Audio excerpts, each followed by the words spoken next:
বিহু সুৰক্ষা সমিতি অসমৰ সপ্তম দ্বিবাৰ্ষিক কেন্দ্ৰীয় অধিৱেশন গুৰেশ্বৰত অনুষ্ঠিত হৈছে 29, 30 আৰু 31 মাৰ্চ 2025 তাৰিখত তিনিদিনীয়াকৈ এই কাৰ্যসূচী আমি ৰূপায়ণ কৰিবলৈ গৈ আছো। প্ৰথম দিনৰ কাৰ্যসূচী মহিলা মঞ্চৰ দ্বাৰা আয়োজিত অতি সৰ্বাংগ সুন্দৰ কাৰ্যসূচী ইতিমধ্যে সমাপ্ত হৈছে। উক্ত কাৰ্যসূচীত অসমৰ স্বনামধন্য সাংবাদিক এঞ্জেলা চাংমাই মহোদয়ে অংশগ্ৰহণ কৰিলে আৰু তেখেতৰ বহুমূলীয়া বক্তব্যই সমূহ উপস্থিত ৰাইজক মোহিত কৰিলে আৰু অনুপ্ৰাণিত কৰিলে।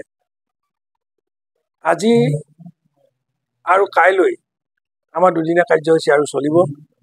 কাইলৈ আমাৰ মুকলি সভাত বিশিষ্ট ব্যক্তিসকলে অংশগ্ৰহণ কৰিব। সেইসকলৰ ভিতৰত ডিব্ৰুগড় বিশ্ববিদ্যালয়ৰ ডক্টৰ ভূপেন হাজৰিকা পৰিৱেশ কলা বিভাগৰ অধ্যাপক ডক্টৰ মৃণাল কুমাৰ বৰুৱাই উদ্বোধনী ভাষণ প্ৰদান কৰিব।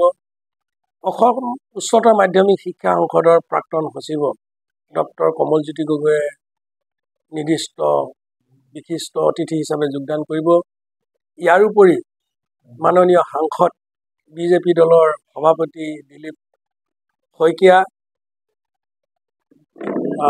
শ্ৰীযুত প্ৰমোদ বড়ো আৰু স্থানীয় বিধায়ক ভৱেশ কলিতা, তেখেত হৈছে আমাৰ এই অধিৱেশনৰ অভ্যৰ্থনা সমিতিৰ সভাপতি।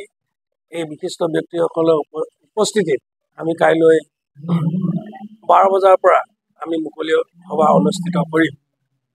আমাৰ এই তিনিদিনীয়া কাৰ্যসূচীত আমি সাংস্কৃতিক জগতত আমি কেইবাটাও দিশত আমি আলোকপাত কৰিছোঁ।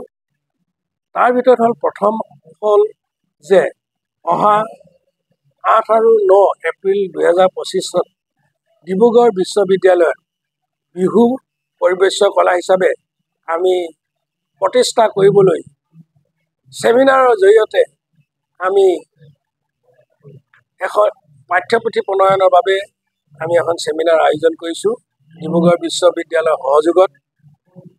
গতিকে সেয়া এটা হৈছে আমাৰ সংগঠনৰ অন্যতম দিশ।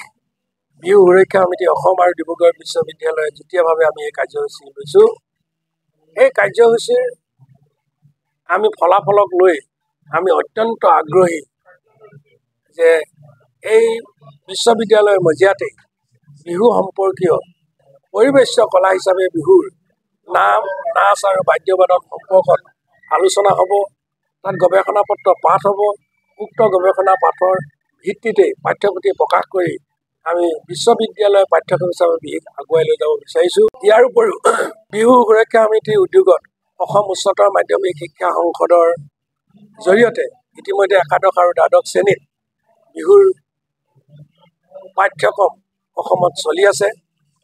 এই ক্ষেত্ৰত আমি প্ৰাক্তন অধ্যক্ষ দয়ানন্দ বৰগোহাঁইদেৱ আৰু সচিব ডক্টৰ কমলজ্যোতি গগৈৰ ওচৰত আমি কৃতজ্ঞ। তেখেতসকলৰ প্ৰচেষ্টাত আমি বিহুক একাদশ আৰু দ্বাদশ শ্ৰেণীৰ পাঠ্যক্ৰম হিচাপে আজি আমি দেখিবলৈ পাইছোঁ। আৰু ইয়াৰ জৰিয়তে বিহুৰ সম্পৰ্কত আমাৰ যি বিহুৰ নাচ, বিহুৰ নাম, বিহু বাদ্যবাদন সম্পৰ্কত যথেষ্টখিনি আগবাঢ়ি যোৱা হৈছে। আটাইতকৈ গুৰুত্বপূৰ্ণ কথাটো হ'ল কেইদিনমান আগে একাদশ আৰু দ্বাদশ শ্ৰেণীৰ বিহুৰ ব্যৱহাৰিক পাঠ্যক্ৰম পুথি হিচাপে প্ৰকাশিত হৈছে। অসমৰ বিশিষ্ট ব্যক্তিসকলে ডক্টৰ প্ৰদীপ নেওগদেৱৰ মুখ্য সম্পাদনাত এখন পুথি প্ৰকাশ কৰি উলিয়াইছে। ইয়াত ঢোলৰ চেও চাপৰ সন্নিৱিষ্ট কৰা আছে। পেপাৰ, চেও, গগনা আদি বাদ্য কিদৰে হৈছে কি আমি পৰিৱেশন কৰিব লাগে সেই সম্পৰ্কত লিখিত ৰূপত অসমবাসী ৰাইজে পাব। একাদশ আৰু দ্বাদশ শ্ৰেণী যদিও পাঠ্যক্ৰম বুলি প্ৰস্তুত কৰা হৈছে, এই পুথিখনে সমূহ অসমবাসীক বিহু প্ৰেমিক, বিহুৰ বিষয়ে জানিব পৰা গৱেষক, ছাত্ৰ সকলোকে উপকৃত কৰিব।